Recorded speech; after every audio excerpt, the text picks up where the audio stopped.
வணக்க மக்களே, எல்லாரும் எப்படி இருக்கிறீங்க? உடம்புக்கு ரொம்ப ஆரோக்கியமான ராகி பால் டீ எப்படி போடுறதுன்னு பார்க்கலாம் மக்களே. உங்களுக்கு டீ எவ்வளோ தேவைப்படுதோ அந்த அளவுக்கு தண்ணி ஊற்றிக்கோங்க. தேவையான அளவு டீ தூள் போட்டுடலாம். தேவையான அளவு இஞ்சி போட்டுக்கலாம். ஏலக்காய் நான் பவுடர்லேயே போட்டு அரைச்சி வச்சுருக்கிறதுனால ஏலக்காய் தேவையில்லை.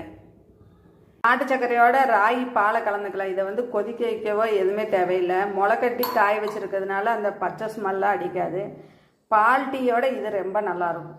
ராகி டீ ரெடி ஆயிடுச்சு மக்களே. டீ பால் பிடிக்காதவங்களுக்கு இந்த இப்படி ராகி பால் பவுடரில் டீ போட்டு கொடுத்தோம்னா ரொம்ப நல்லாயிருக்கும். உடம்புக்கும் நல்லது மக்களே. இந்த மாவை அப்படியே 6 மாதத்து குழந்தைகளுக்கு கஞ்சியாக வச்சு கொடுக்கலாம். அது நல்லது. ராகி டீ ரெடி ஆயிடுச்சு மக்களே. ராகி பால் பவுடர் தேவைப்படுறவங்க மேலே தெரிகிற நம்பருக்கு வாட்ஸ்அப் பண்ணியே மெசேஜ் பண்ணியே ஆர்டர் போட்டுக்கலாம்.